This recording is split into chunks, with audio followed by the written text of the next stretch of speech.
Okay, let's get started. We're live. Hey everyone.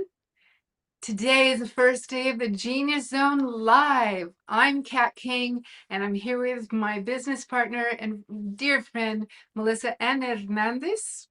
And we're so excited to be here with all of you. This is our very first live stream. We're going to be going live twice a week. And we're going to be talking about everything we've learned about being neurodivergent women in the workplace, kind of burnt out and ready to start our own businesses. So meet your new neurodivergent entrepreneurs. And today is going to be raw, but we're sharing our personal experiences with all of you. And we know it's going to be ugly, messy. We're coming out a little bit scared and it's going to be imperfect. But you know what? We're doing it because we know what we're bringing to the world is important. We know there's a lot of neurodivergent women just like us out there. And we have some things that have helped us to cope. And we want to bring you all in on all of them and develop a community here on YouTube. So here we go. You ready, Melissa? Yeah, so before we get started, go ahead and drop in the comments on a scale from 1 to 10. How burned out do you feel today? Yeah. So whether this is a replay or you're here live with us, it's all good. So just to let you know, if your level is 8, 9, or 10, you're okay. You're in the right place. If it's 4 or 5, you're still in the right place. If it's lower than that, you need to be here to help us cope as well as you are. So by the end of today, what we're going to be working on is you need to know you're not alone. And thank God I have Melissa here to help me out. And she leans on me, I lean on her, and that's a part of being neurodivergent is to understand you're not here alone. All right? So you need to remember something that we work on a lot. Your brain is not broken. You are not broken. You're brilliant. And there is a way to move forward. Awesome. So why are we doing this, Kat? Well, we're going to share our most vulnerable parts of ourselves and hope that that helps other people to understand what we've been through, that they can relate to it and they can move forward. Because you know, in your research, Melissa, there are a lot of neurodivergent people that are depressed or other things like that, and this can help them. I think coming here as discussing it, because when I was growing up, I didn't even know there was a word called neurodivergent. I didn't know about ADHD. I grew up in the 60s and the 70s, and we didn't talk about things like this. I mean, back then it was like, you're normal or you're not. And in my family of 10 kids, I was considered the not one. So, this learning about being a neurodivergent and that my brain is just different has been so helpful. And you've helped me too, Melissa, just by being another neurodivergent woman who can relate to what I'm talking about. Because a lot of people don't admit it or have no clue that this even exists. So, what do you think about that? Agree. First and foremost, you are my accountability partner. You are my soundboard. And I think looking back, I think one of the realizations for both of us was having worked together. And of course, those of you, you'll get to know us as we go through these lives. But Kathy and I worked together for several years. And we just had a realization recently as to why we gravitated towards each other.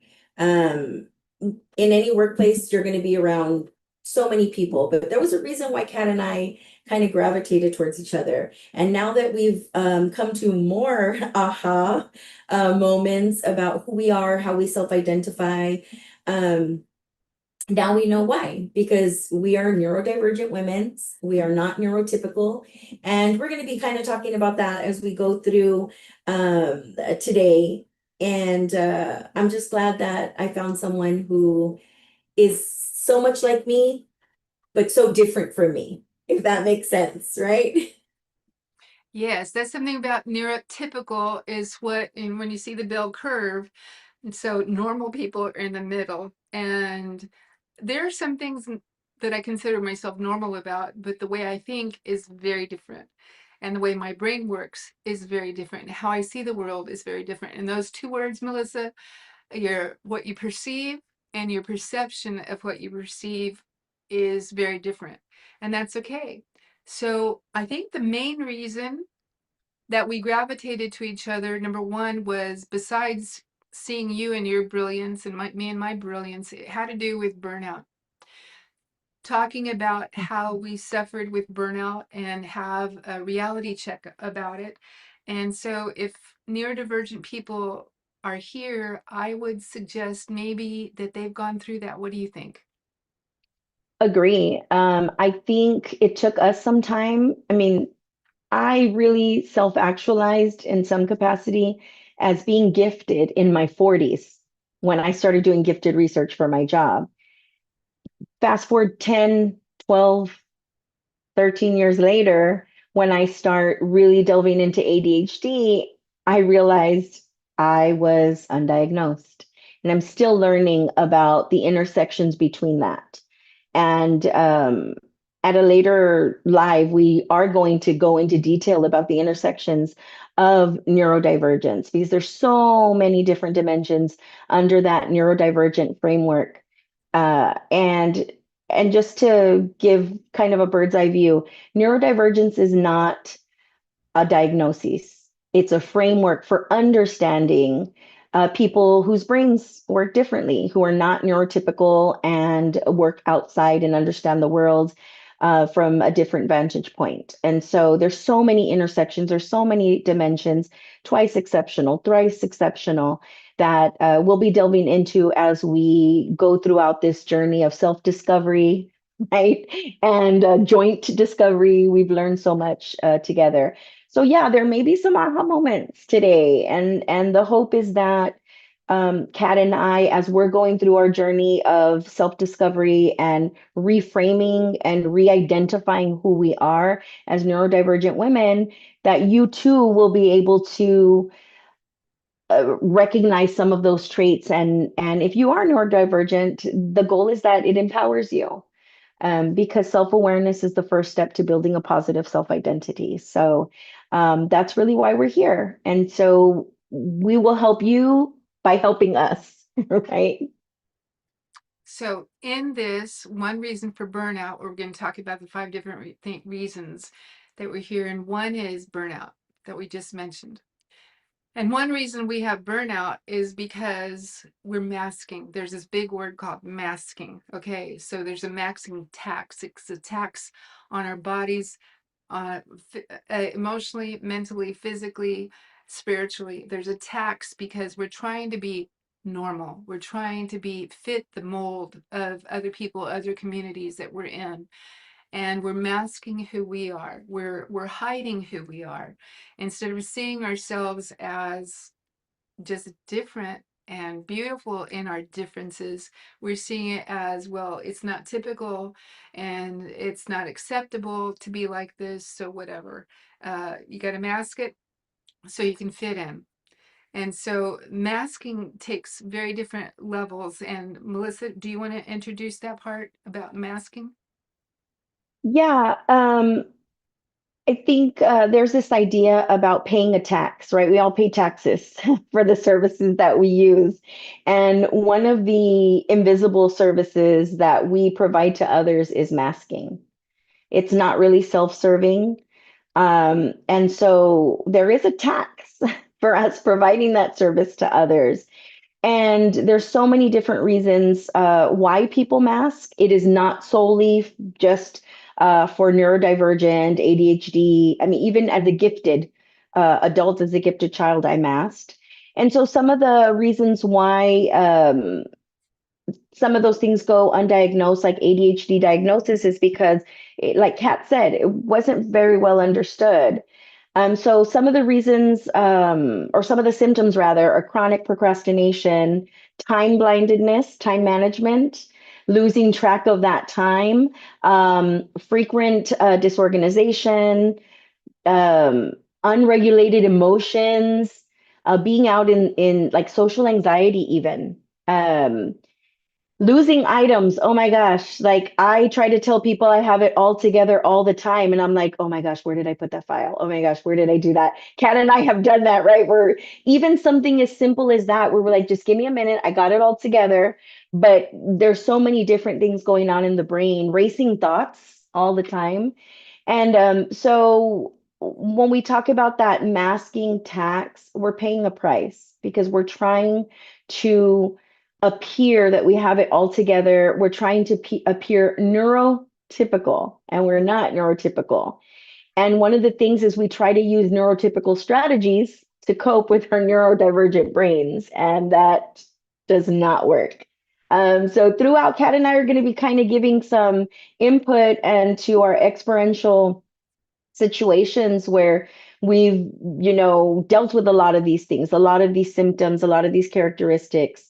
But yeah, masking, once you realize you're doing it, it's easier to kind of start recovering from it and not having to mask for everyone. I know, Kat, there's times where you're people pleasing, right? That was one of the things, and we'll talk Yes, about big that time. too. So in people pleasing, for example, in my family, if I stayed out of trouble, I was a good girl. I was very non-typical. In my family, people got B's and C's mostly, not A's. I had one sister that got sort of sometimes A's. And then here I come, one of the youngest ones around, and I got straight A's. How dare I? So I was different in that, and I was making straight A's, but I was much a pleaser. What did my mom need? What did my teachers need? What did my friends need? And I made sure that I took care of all of those. When I found out that I was still different than all my friends that were in the top classes with me, my ideas were always very different and very artistic. I loved music. Music was an outlet for me. Thank you, Lord, that I learned how to play the guitar, that I learned how to play chess and things like that. But even with those, as a woman, in the 70s playing chess in the chess club, the other guys didn't want me in the chess club. How dare you're a girl, are you playing chess? It's like, because I can. Because my father, even though he died when I was 5, he taught my older brothers and sisters. They taught me, and so playing chess was just a typical thing. Playing Scrabble and things like that were just typical in my family. So that was an outlet that I was allowed to do. But like the guys didn't want at that time. In college, it was different.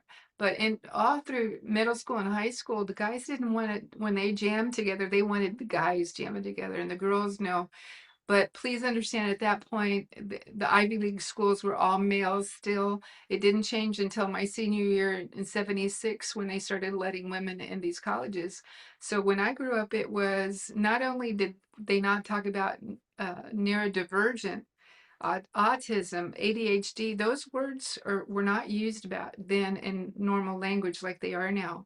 And so with me, it's become such a revelation and a beautiful thing to learn that there are other people like me. And so that's one reason why we're here, is to invite the rest of you out there in the world that are like us, to learn that there are coping skills that we can learn. Just like being an introvert, I've had to learn skills of an extrovert. Melissa, can I tell you that part about John Paul II that I learned about? Yeah, yes, yes, Okay, please. so when I was taking psychology classes at the beginning, when I was working on my master's degree at U of H, one of the classes I took was having to do with psychology, and it was about introverts and extroverts and how ambiverts and how introverts can learn skills of extroverts. And the example that they used was John Paul II, Pope John Paul. And they explained that he was actually an introvert. Can you imagine a pope being an introvert? But what he did is he had to reserve his energy before he was going to go do something really big. And then afterwards, he had to recover because he expelled so much energy. His energy was depleted. And then I thought about it. When I played guitar at church, we had practices Thursdays and Saturdays. And on Sunday morning is like, number one, I couldn't eat breakfast because I couldn't have anything in my stomach, or else I'd be upset the whole time trying to do the choir, have everything perfect, do everything on time, get the timing, the words, everyone is all this stuff. And then afterwards, when I got home from church, I went and took a nap because I was drained. And I learned that later on, every time I do a presentation, that I have to get my energy right, do everything as perfect as possible. Me being neurodivergent, you're always trying to be a perfectionist all the time, right, Melissa? You don't know that about me, do you? But I knowing that there was someone out there that was just like me, it helped. So that helped me. Yeah, and I think I knew that when I was younger as well. First of all, I'm a GT dropout, so even at a young age, even in second grade, I already started having these feelings of inadequacy and Mhm. and striving to be perfect and perfectionist, being, perfectionist tendencies. But I also knew at a young age that I did expel a lot of energy in one of two ways. Either things that I hyper fixated or focused on that I was super passionate about, and that was fun, right? That was fun energy. But then the masking and trying to, they talk about, trying to fit the mold or fit into society. And at that, it wasn't even society. It was just in my little clique, whether it was my family. I know, Kat, you've talked about being compared, right, to your brothers and sisters growing up. And I didn't really feel that internally in my home, but I felt it at school. And it was self-imposed. So even at a young age, I was already imposing these limitations and these limiting beliefs on myself because I didn't understand what it was to have a different brain at that time. Nobody knew what gifted was. This was early to mid 80s. And so even then, the other way I expelled energy, like I was mentioning, was trying to fit in. And that was not the fun way of expelling energy. But I also knew that I turned into what some people would say as like, oh, you're antisocial, right? Oh, you don't want to go out. Oh, you're this. It wasn't that. I needed time to decompress, right? And I also needed time to re-energize and kind of to get that. And you think that a nap, and you mentioned naps, of course, naps are wonderful for regenerating, ourselves, but sometimes it's quiet alone time. Sometimes it's doing something that only provides you this quiet space. And other times it might be doing something you love. And it could be listening to the radio really loud. And that's the way you decompress. And because what you're kind of resting from is the front that you're putting and the energy that you're putting and the masks and so I knew at a young age I would expel a lot of energy. And I had a lot of energy. I didn't understand. Just today, I was like, what did I ask you earlier, Kat? Why were we undiagnosed? Why didn't anybody see that we had these? But your response to that was because we functioned, we survived, we were functioning. Now, we call it low support. We would have needed very little support. But now, 40, 50, 60 years down the line, now we've felt this. And going back to what you were talking about in burnout, I was trying to think today, when was the first time I felt burnt out? And as a child, I can tell you it was very early on, but burnt out as an adult, I think I've been living a life of burnout.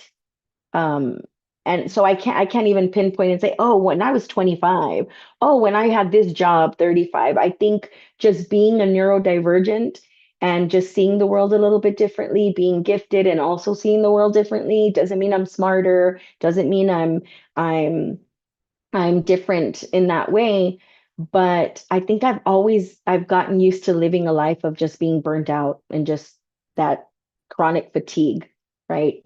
Um, so I like that you brought up burnout because that's kind of what we're going to be talking about throughout today. And we're still having these realizations, even as we're just talking. And I mean, that's when we have our best realizations when we're just kind of having a chat.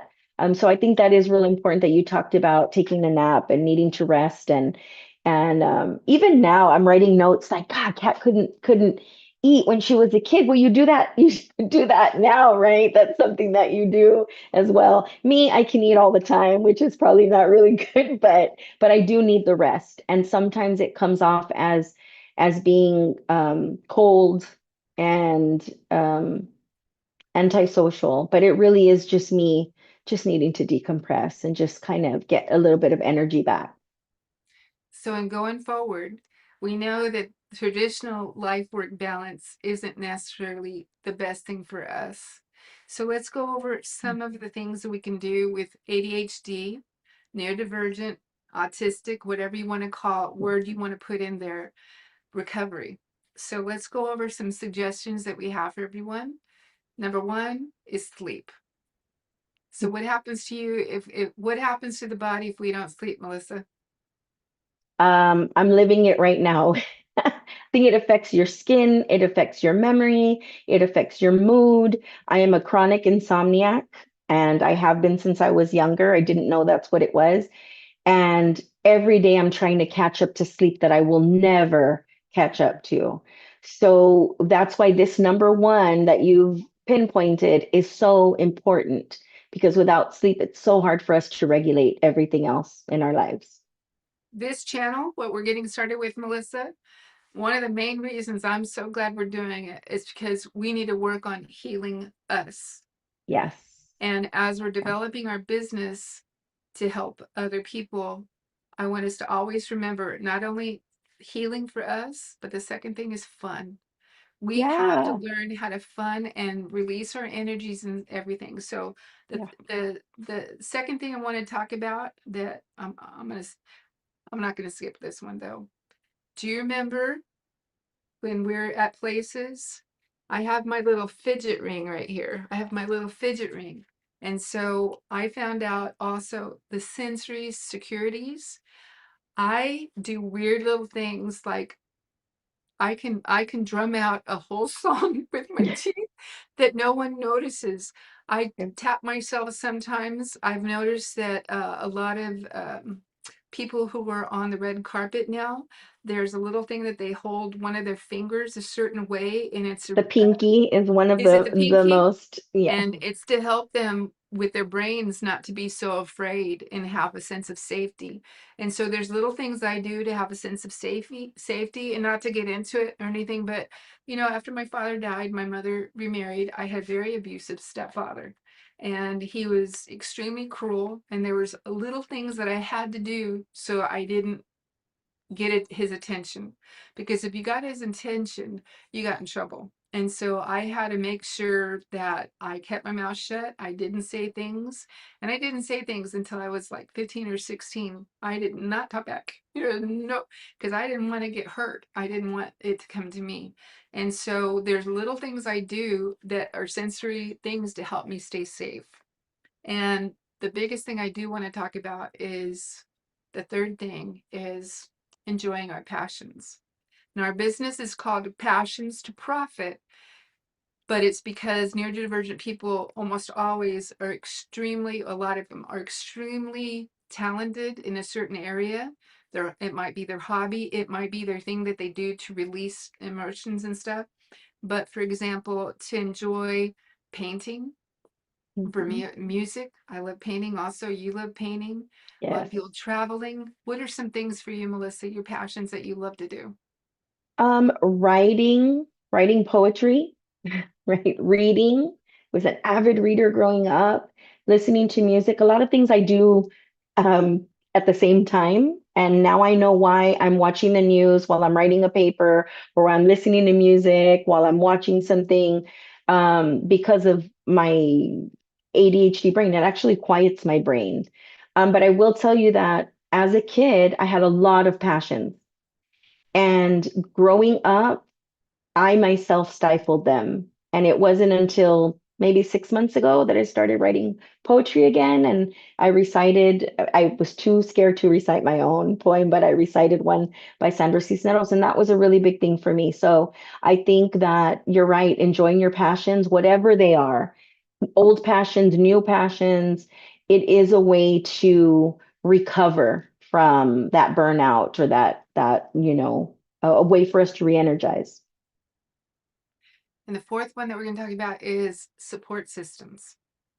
Now, it can be your pets, dog, a cat, your family, your friends, maybe people on the net that you've met that you can talk to more easily than people in person.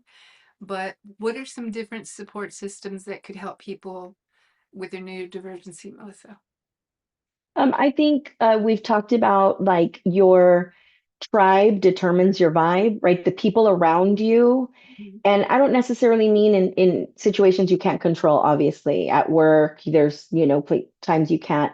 But whenever possible, really surrounding yourself with people or one person who can help ground you, help you sort through, right? That decompress kind of stage of rest.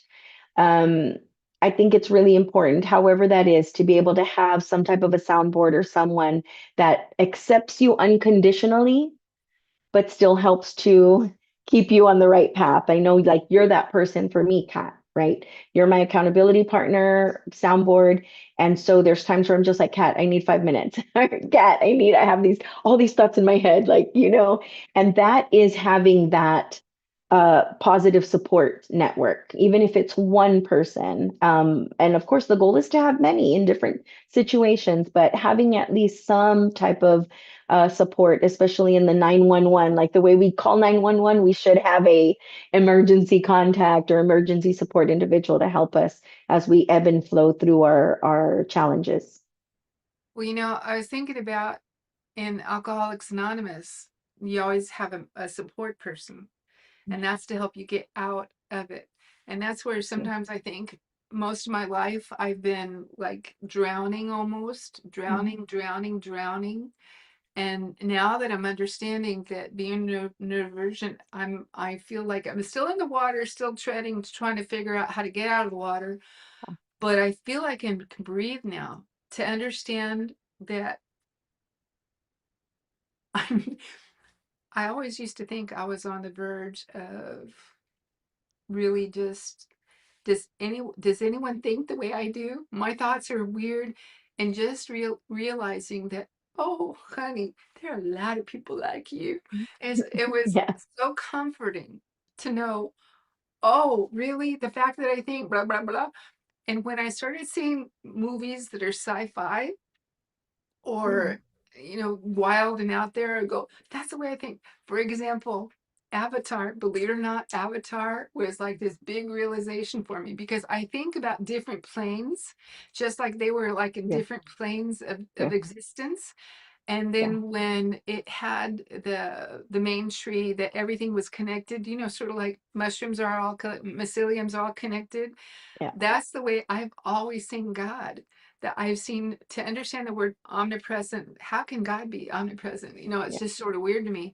But then when I thought of God as energy, when I thought of God as within every soul, within every thought, within everything that we have as energy, God is that energy, especially the positive energy, that going forward, achieving, living life, creating your heaven, all those kind of things. When I saw that as God guiding us to be forward, then it helped me understand that I wasn't so crazy. When I could see other people's movies or songs or things, thoughts that come out in other literature, art.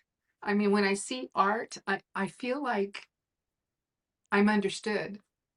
Do you understand? I don't know if you It's get what I'm immersive. saying, but You have immersive experiences where yes. you're fully immersed in that, whatever the stimulus is, or whether it's a theme in a movie, or you feel fully present and immersive in that. And that's kind of like the way I feel with science, right? Both as like science teachers, that everything is connected and everything. But one thing I want to point out, as you were talking right now, Kat, and you said in literature, in movies, in this, in that. All the examples came from the brains and the minds of creatives. So that's why you connect and that's why it resonates, because the only difference is that they've brought their vision, right? These thoughts in their head right? Think of Guillermo del Toro and different writers, directors that they have to have these little stories in their heads. And I'm sure if they would have told people these stories, they might, and maybe they were seen as outliers or, like, oh, this person's just always their heads in the cloud. Well, that's part of being creative. And that resonates with me too, because going back to your statement of does anybody feel like me, think like me? I still struggle with that. Like, does everybody talk to themselves?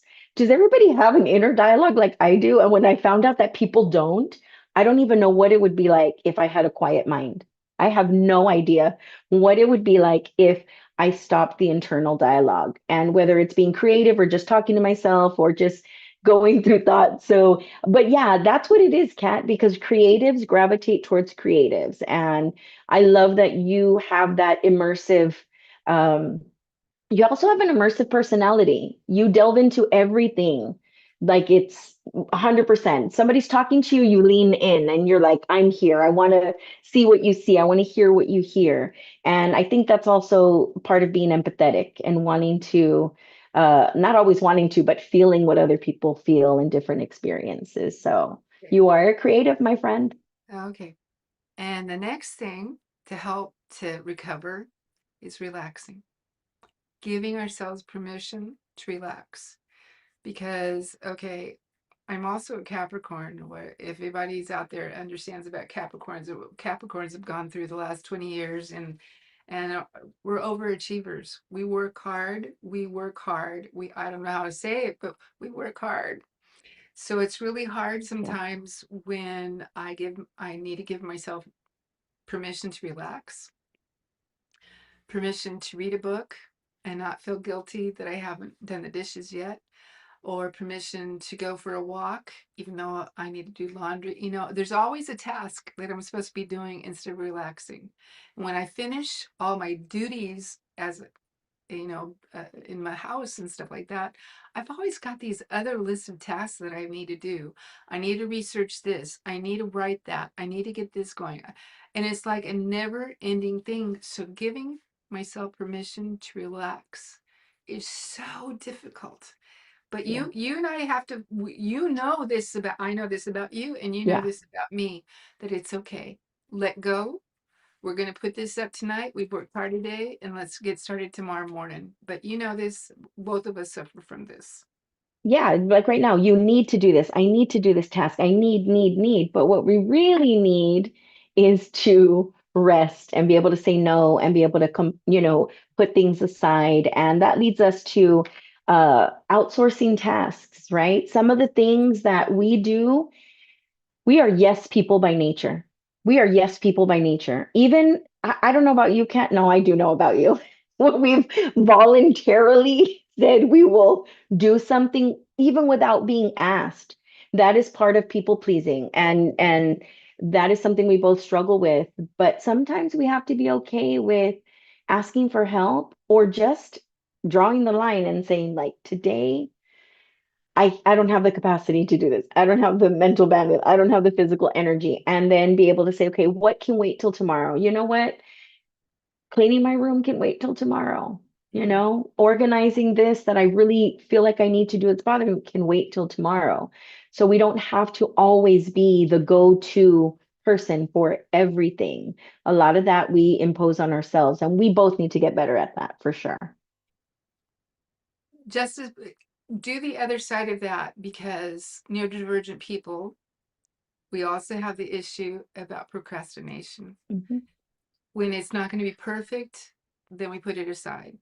So discuss that part of it, because there's a difference between allowing things to be put aside because we Yeah. will get back to it tomorrow, and the difference between that and procrastination. Or are they in the same plane, or what? Yeah. Explain that one. So there's different things that happen. There's a different interplay because there's part of what you're talking about is perfectionism. What you're talking about could be inaction, right? And also what you're talking about is that need to finish so many things. Like we feel like we have to finish so many things and then we don't do anything. And so perfectionists can come from different things. Perfectionists can come from failure. I feel like I need to be perfect at everything because I failed at everything, right? I feel that this is not going to be good enough, so I'm not even going to try. Or I don't have enough dopamine. This is not enough of a dopamine pleasure Okay. seeking stimulus for me right now. So I'm going to procrastinate until the very end because at the end, I'm going to get this flush of energy and adrenaline to finish. And guess what? It's probably not going to be perfect. Even though I've said that I am a practicing perfectionist, I am a functioning procrastinator. That's what I did with my papers through college. And I would say, oh, I work better. I work better under pressure. I work better under pressure. But it's not that I work better. That's just the way my brain has perceived those tasks. But I also have bouts of inaction where I have too many decisions to make, so I'm not going to even make one. Mhm. So there's so many different contexts and nuances, I guess. It's really nuances to that some people are perfectionists and they just want to make things perfect. And they're okay with throwing the paper away, starting again, throwing the paper. And then there's others like me, for example, who's a perfectionist that I tell myself it's not going to be good enough. So I'm just not even going to try. But then at the last minute, I'm like, oh my gosh, I can't let anybody down. So I end up doing it. And so there's so many different nuances. And that I think is going to be another live topic that we can discuss because it really is important for how we perceive ourselves as perfectionists or how we perceive failure and successes. So that's a really great question, Kat. And I want y'all out there to know Melissa is an official life coach, and she's practiced on me before. And actually, uh, today she's worked on me. So just to let y'all know, this is another service that we're going to be developing in our company, Curiosity Cubed. This show is called Genius Zone Live because we're going to help all of our, I got to be careful with that. We're going to help all of our people that come to our group and to our webinars and to our events that we're going to be having. Just want to let you know we plan on servicing other people who want to develop businesses just like we're developing our businesses. Yes. And I just want to let you know that my business partner here is extremely talented, if you can't already tell. So, Melissa, on this I am in next, good company, my friend. You okay, are yeah, well, amazing. Brilliant. we're Brilliant. working on it. We're working on it together. Yeah. There's that hustle culture that a lot of women come from in the business world that is expecting a lot of neurodivergent people, and there's a lot of burnout due to that. And yet, we as neurodivergent people need to find a sustainable pace. Yeah. Can you talk about the hustle versus sustainable pace? Yeah, and I kind of mentioned it just a bit how sometimes we volunteer for things, right? Not because we think we're the best at it, but because we want to help everyone else. Or Or we're we say yes, voluntold yeah, or because they voluntold. know we're Yes. good at it. Yeah. And so we're Yes. told, you can do Yeah. it, Melissa. Yeah. Yeah. Yes. Or we just say yes immediately. And even at the expense, I know I've said yes to something and I'm like, why immediately? I don't think I've even finished saying yes. And my brain is already telling me, like, where are you going to fit this in? How are you going to do that? Mhm. I think also some of us tend to glorify um, or feel valued when we're helping so many people, right? But we're overbooked. We're overextending ourselves, and it's not fulfilling usually. And one of the other things is that we value urgency over alignment, and urgency over what we need. So, the sky is falling, the bridge is burning. Here comes Kat to the rescue. Here comes Mel to the rescue, or other neurodivergent um, brains, right? And I think especially since COVID, now, like this hustle culture, we are in the age of instant gratification, TikTok lives, right? Things that are just like super quick, super quick. But that doesn't work for the ADHD brain, right? We need a sustainable pace. Our dopamine levels ebb and flow, and we need to be able to pause first and really think about what serves us. Does what we're doing serve us? Now, secondary to that is what you're asking or expecting of me, does that serve me? And if it doesn't and it serves you and I have time to do it, great. But often times we want to say no when we say yes. And that's setting a boundary, setting the boundary of saying, yes, I would love to do that, but no, I can't fit it into my schedule. Or just recognizing goes back to rest, Kat, right? If the more you take on, the less time you have to rest. So we're actually um, being unproductive, right? We're actually, making it harder for them. So putting more barriers in front of us to that rest and relaxation. So definitely we need to use rest as a strategy for aligning ourselves and grounding, which what we're talking about in a minute, but also as a business strategy. You talked about, business and how we are where we're at as entrepreneurs, and we want to help kind of turn decades into days, right? What we've learned over the course of the last 30, 40, 50 years. And part of that is using rest and self-care as a strategy for success. I think that is so important. And to set up the day well, we have a little pamphlet for all of you all for morning routines. And so, and these morning routines are not something more to add on to your plate, but they're designed to help you so that you don't have burnout by the afternoon. And one of the things in there has to do with grounding techniques. And of course, I have a farm and I am certified in permaculture. And one of my dreams is to have a glamp ground here, which I plan to do this next year. And I have a lot of techniques about how nature helps you, all the science that goes behind that. Going, like the Japanese go to forest bathing, a part of mental health technique to help you with that. Journaling and for the ADHD-brain, uh, having a gratitude journal, having times to realize who your support systems are and who depends on you, to have meditation things. And so if you want this handout, what we're doing is down in the description below, we're going to have a link that's going to help you sign up to our webinars. Our webinars are free and they're going to be, I believe right now we're planning them to be on one time a week, not 2 times a Yeah. week, Melissa. Can we do 1 time a week?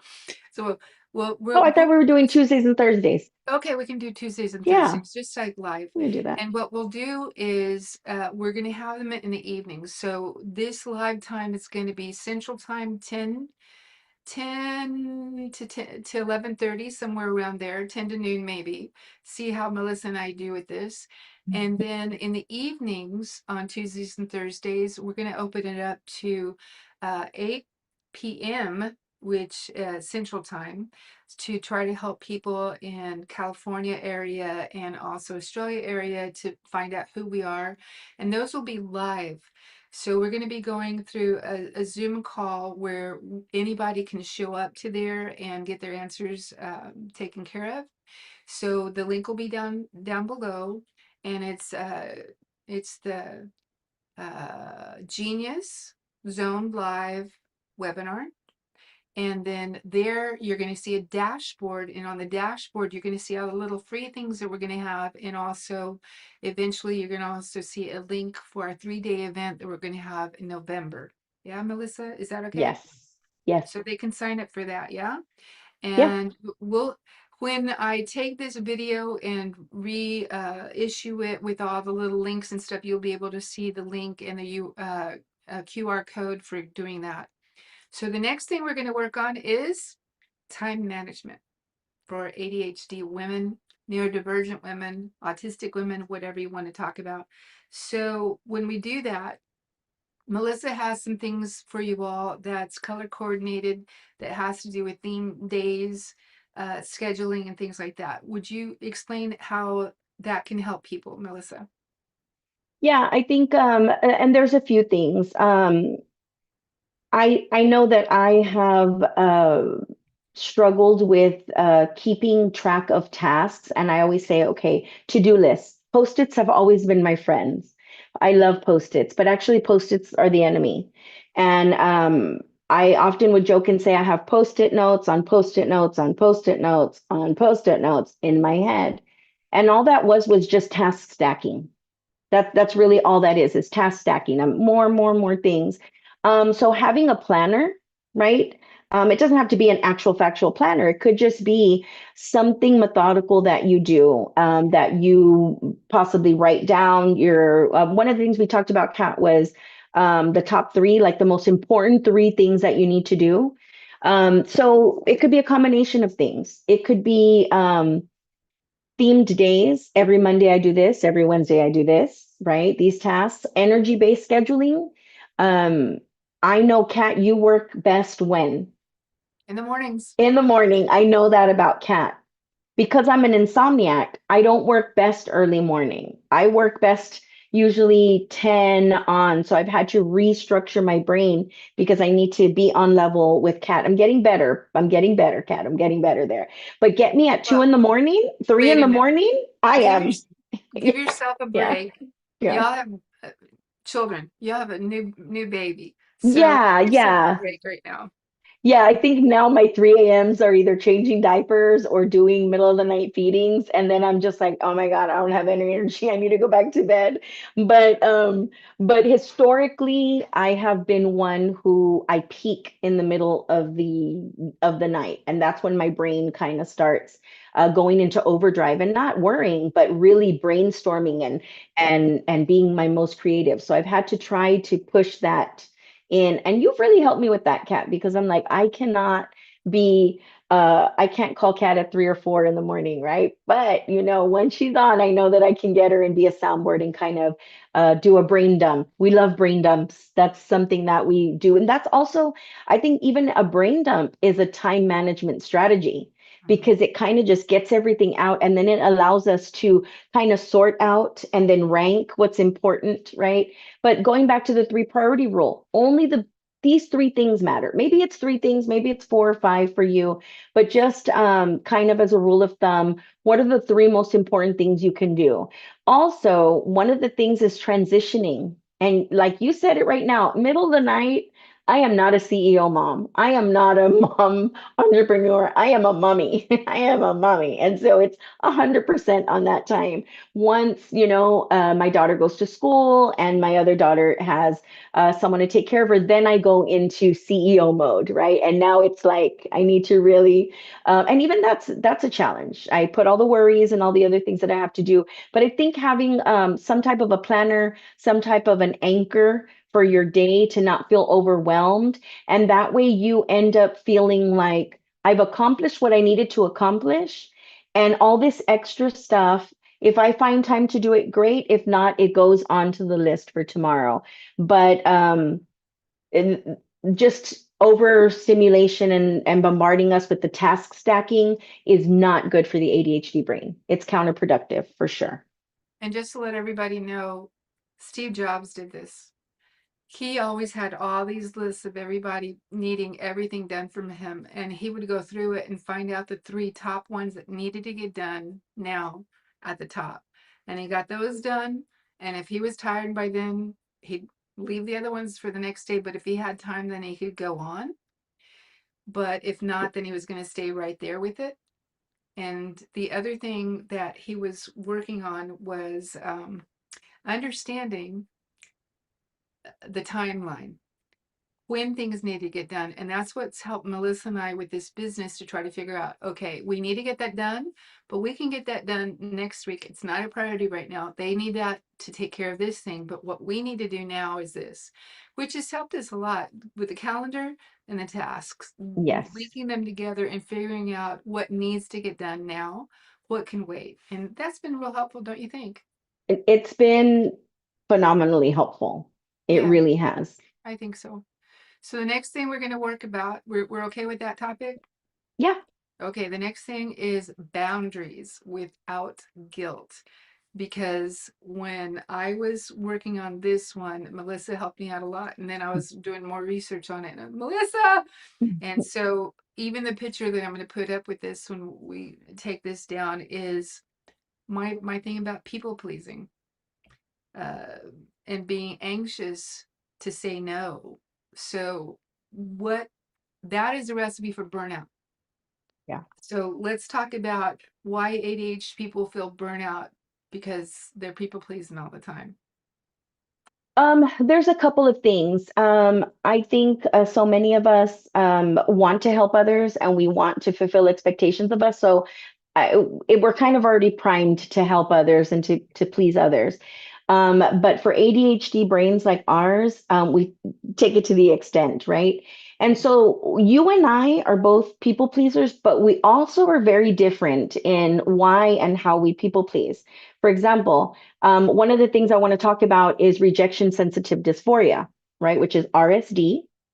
And basically, that is perceived or actual um, responses to rejection, right? And so I don't have RSD, and I don't think I do, but I could be wrong because I haven't really delved into the self-analysis. But I know, Kat, we were talking about that, right? Recently we went on a trip, and you want to share just a little, you know, tidbit of an example of dealing with RSD? Sure. Uh, there was one point in the first morning, of course, first we go with so much anticipation. Our flight there was delayed. It was so hard. We got in so late. We had to get it. Instead of having a ride, we had to get an Uber. I mean, so we were all like this. We didn't sleep well because, we were in this tiny little bed and only one bed. And so it was real hard. So we're getting there with all this newness, all this anxiety about being in a new place. And then in this room, I have a neck with uh, I had an operation on my neck of what is it called? Titanium rod in my neck. And so it's very hard for me to turn too much more than this. And so we sat in the back and I couldn't see on the sides. I would have to go like a tennis ball going back and forth. It would be too much pain. So we're in the back. And when they're talking in the front, I can't hear and I can't hear. And hour goes by another. So I raised my hand to get my attention. It's like, dudes, turn on the mics. I can't hear. And it's like, we'll get to you. We'll get to you. We'll get to you. And they kept on going to other people. And then another hour goes by.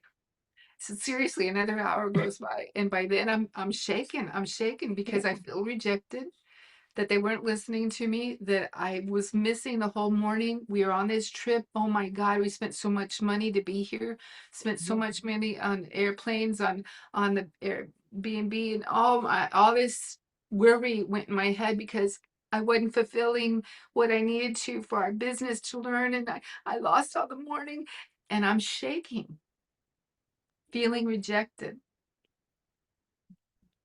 And I didn't like it. Why did my body do that? Why did I feel rejected?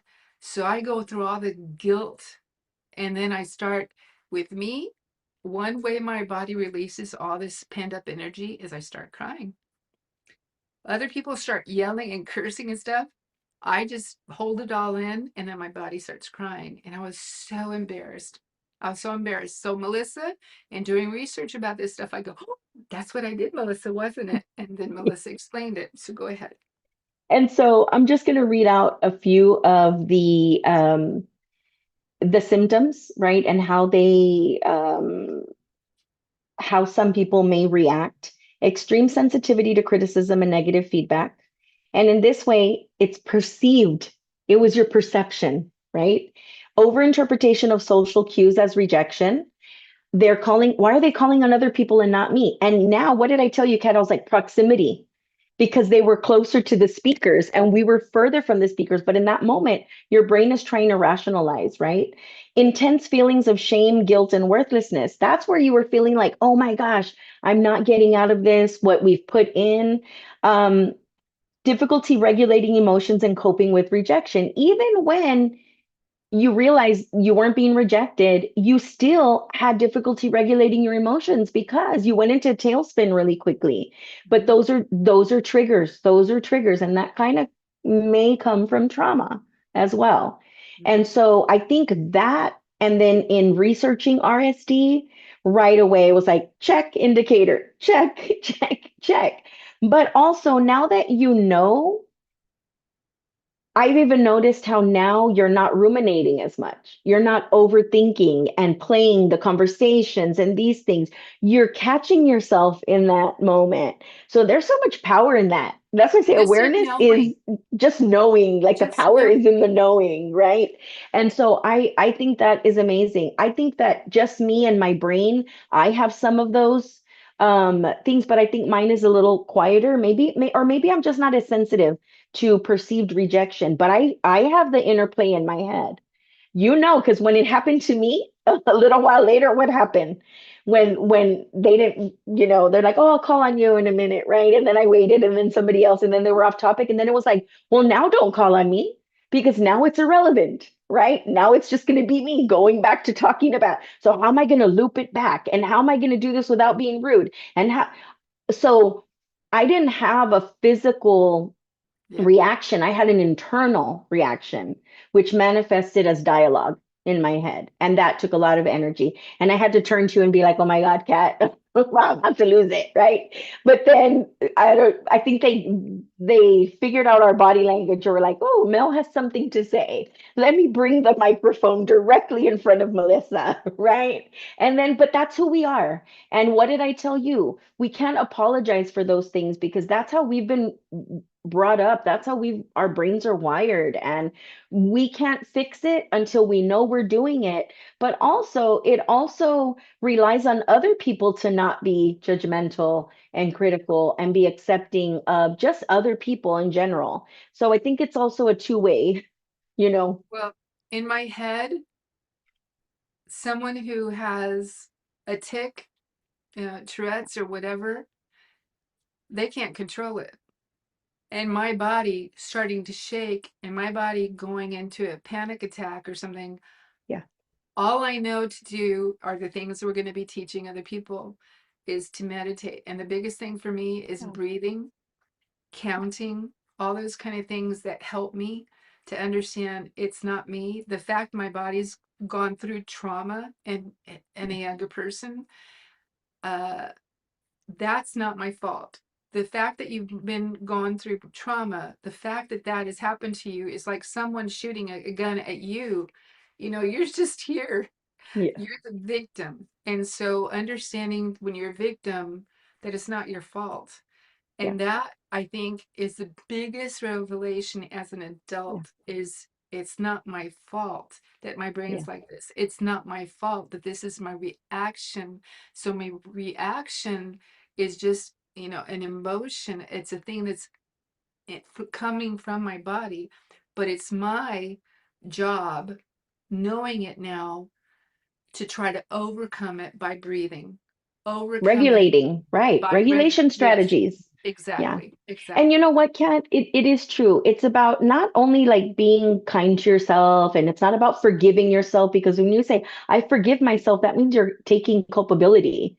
And it's not your fault. It's not a character flaw. It's not lack of discipline, right? The procrastination, the inaction, all of that. It really is how our brain has I guess, gone through the world, helped us survive, To survive. through Yeah. just to survive through the world. And so there's a lot of different things, that everyone has different brains. There's neurodiverse brains. But you're right. You're not going to look at somebody who needs insulin, right? For diabetes. You're not going to look at someone who has seizures, and you're not going to look at someone who has tics. Just today, we were talking about stimming. And I'm Yeah. like, oh, just earlier you talked about the fidget spinners. I don't use fidget spinners um, because it detracts for me. It's a distractor factor. I do like the leg shake, right? I do the leg shake when I'm nervous, but I do it more when I want to focus. It allows me to focus. And so somebody might be like, "Why are you nervous?" Well, I'm not. I'm just really excited. I'm in my zone. I'm, doing those things. So there's different things. I touch my hands. How many times have I picked up a pen and I'm not even writing, but I needed something in my hand? So it's not necessarily a fidget spinner, but it's a sensory support system in some capacity. And sometimes it's like adjusting my glasses, right? Just touching something to kind of keep myself kind of focused. And I think part of this, what we're doing here, Kat, is we are being authentic, but in our authenticity, we're very vulnerable. There's Extremely. things that I'm going to be sharing throughout this journey, whether it's, on our lives or our webinars or our 3-day event, that are very personal and very private. But the only way I'm going to help other people like me not go through the depths of despair that I've gone through for so many is by sharing it and releasing that shame and that guilt, because that's a process. That's a trauma response, right? Yes. And there's another way you've helped me to reframe. Like when I was younger and was pregnant with my first son in the late 80s, they taught me Lamaze. And for me, Lamaze is brand new back in the 80s, you know? Yeah. I've never heard about it before. My mother never Yeah. heard about it before. And so them teaching me how to breathe, I used it later on for any time that I got anxious about stuff. I learned to breathe and I learned to breathe and I learned to breathe, which helped me a lot. But another thing you've helped me out with was to reframe how to say the boundaries, how to say, I'd love to help, but at this point, I'm not able to, but get back with me, leave a message, things like that. So that's been helpful. But what we can do now is to help people set their boundaries, how to reframe it for people to understand that there are boundaries and there's only so far that we can go. So if you're feeling any boundaries that you need to do or things that you've thought about, go down below and put in the comments any of the boundaries that you can think about. And Melissa and I will relay those during our webinar live, or we might hold them over for our 3-day event. Okay? Go next thing, Melissa. Sounds Self-care good. systems. How about that? Self-care systems. So we're going to talk about self-care systems over and above. Like if you want to go to the spa and things like that, of course, those are self-care systems. But the simple ones that they can do you want to go over them? Or you want me to start No, going on? you go over them. Okay. Yeah. So the 2-minute resets, when you just take 2 minutes, like every once in a while, Melissa and I are just so much, it's like, I got to take a brain break.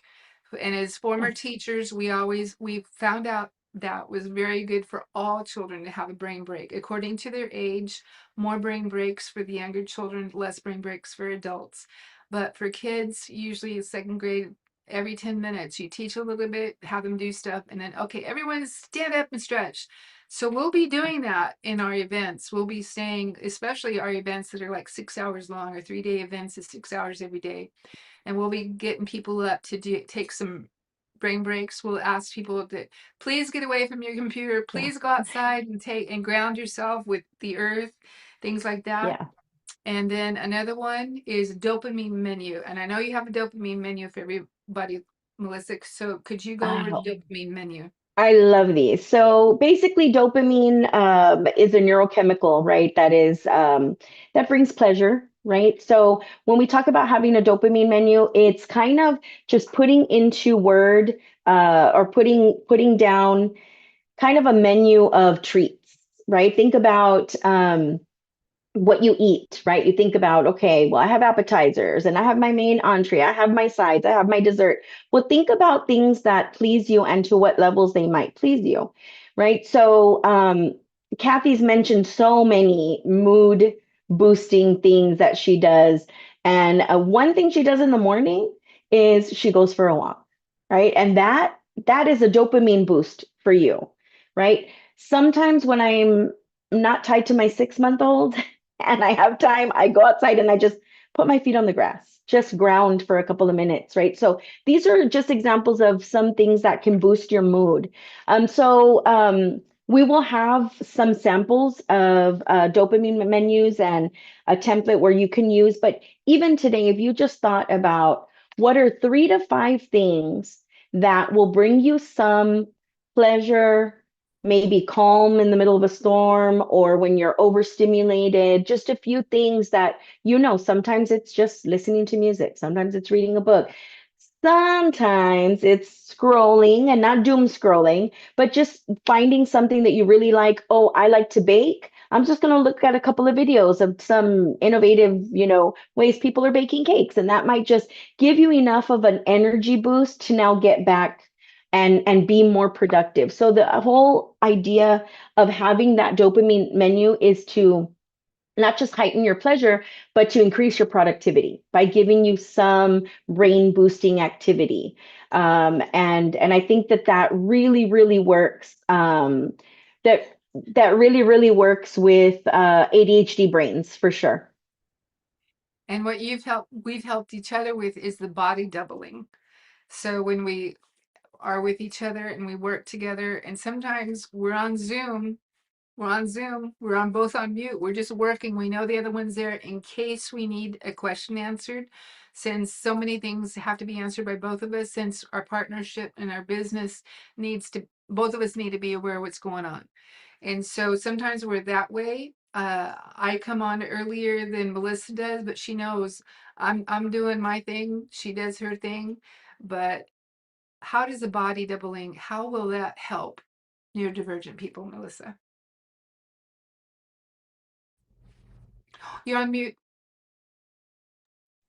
So thanks. So body doubling, it's also known as shadow work, where you have somewhat of an accountability partner. For Kat and I, the type of body doubling we do is virtual co-working, but we usually work on different tasks, right? So we start our day with what are the things we need to do, which is kind of our agenda for the day. What are the three most important things we have to do? And then what do we need to do together? What do we need to do individually?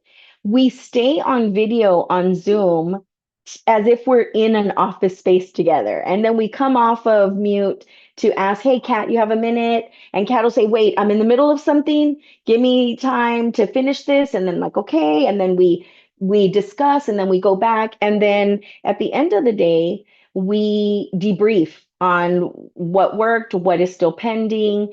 And so that body doubling, sometimes I think just having Kat present helps not only hold me accountable, oftentimes it's just to keep me motivated in general. And so bodily doubling, you can find someone who sometimes can just be present. It could be your partner who's present in the room when you have something stressful or something, maybe a task that you need to finish or something that stresses you out. Making a phone call that stresses you out, just having somebody present just to kind of give you that level of support. It really is a support system. But I highly recommend it for ADHD brains for sure. And in working with all this kind of stuff, when you're working with another person, it's not so difficult. For me, I found that a lot of people give up on themselves, give up on their business, give up on their YouTube channels and things like that because things don't happen fast enough. And we're Yeah. both aware, we're over 30, we're both aware that life isn't always what you think it's going to be, and sometimes it just takes time to get everything done that we want to do. So what we're trying to let you all know is in all of this that we're working on is to let you know that it can be done. And if you work with us, if you come here, we'll try our best to make the channel to be what you need it to be, because we know it's going to be what we need it to be. Yeah. And we're very aware that we need to reach more people. And YouTube is a better place than almost anywhere else, since it's the number 2 um, search engine, but it's the number 1 entertainment area. So that's why we're on YouTube. We're following what Alex Hormozy was talking about. Going live is much more valuable than just having videos. We're going to have both, but we're dedicating ourselves to coming on live twice a week. And this is the thing. We were at our convention that we were at with Blue Melnick and Barry Baumgartner, and the whole thing is Melissa said, "Come on, let's go to one of the rooms and just go live, just record ourselves." And it Yeah. was so much fun. It was like we blew off being videotaped and we're just talking to each other. Melissa Yeah. and I can spend a lot of time just talking to each other. When we go to lunch, Hours we'd have to make sure we were on time because talking we could about we just talk everything and about nothing at we all. no, Yeah. I think we Yeah. always talked about things that were very interesting and wonderful. Yeah. But Yeah. I just know that other Uh, people would have much value in what we talk about, because when we're talking about all this stuff that we're, it's valuable. We go a bit to research. Melissa, you know, we were going to research about neurodivergent people, and she's, do you realize neurodivergent people are this much more percentage probability of depression, probability of suicide, probability of this stuff? And so that only made it stronger that we needed to say these things for other people to get benefit from it, just not Melissa and me, that we needed other people to do it. And so little by little, we'll be telling you our story. We hope that what we help you out with is to not only help us to prevent us from burnout, but from all of you from burnout. We're hoping that what we're going through that helps us to cope is going to help you to cope. We're hoping that the community that we're going to start developing, that you feel a part of the community, that you're going to be here with us, and understand that this YouTube channel exists to help other women just like us who are neurodivergent, who possibly want to become entrepreneurs. But you can be here whether or not you just want someone else like you. If you're a mom at home, understand, you know, we've been there too. We're former school teachers, and we both have had other businesses out of just being school, also being school teachers. I don't want to say just. Yeah. So please understand that we understand a lot. So we want to help you with your burnout. We want to help you with time management, and we want you to feel free to come to our webinars. And the other big thing is, if you come to our webinars, you just might get some little laser coaching from Miss Melissa and possibly myself too. I'm learning for her, and since I'm an older lady, I like giving my advice all the time anyway. So if you're ready to break the cycle of burnout, come along. Right, Melissa? What do you think? Yeah, definitely. I do want to just add that you may not know you're neurodivergent, or you may not be neurodivergent. But if you share some of these characteristics, some of these, even symptomology, even if it's burnout, just in general, I promise you, I guarantee you that you will benefit so much just hearing other experiences and other ways to cope, different strategies. Um, and if it doesn't work out for you, then we will direct you to a place that can help you with that. As Kat said earlier, we will be coaching neurodivergent women. We will be having webinars. We will be having a 3-day event. I also offer life coaching. And Kat sold herself a little short when she said, "Well, I'm an older lady and I like giving advice." Kat is very intuitive. She is very intuitive and she is an empath. And she always says she's an empath, but she doesn't say she's intuitive. But having known her for so many years, so we've designated Kat as an intuitive mentor. That's really what I think it goes beyond giving advice, because what a mentor does, it just doesn't give you advice and expect you to, be on your way. A mentor helps you through it, helps you process, helps you along that journey, is not just a sage on stage, but a guide on the side. And so that's what Kat is for me. And we're both very intuitive. But that is really one of her strengths that I think she hasn't realized, that is one of her big strengths that she needs to tap into. So this is what it's about. It's about recognizing our strengths, recognizing our brilliance, and no longer dimming for anyone else, but just shining bright and being perfect with our imperfections. And so continue to join us, continue to grow with us, and also if you have any questions, you can always reach out to us, come to our lives, sign up for our webinars, and The laser coaching, I mean, it's free. It's something that life coaches such as myself, we charge a lot of money for because it's a lot of one-to-one.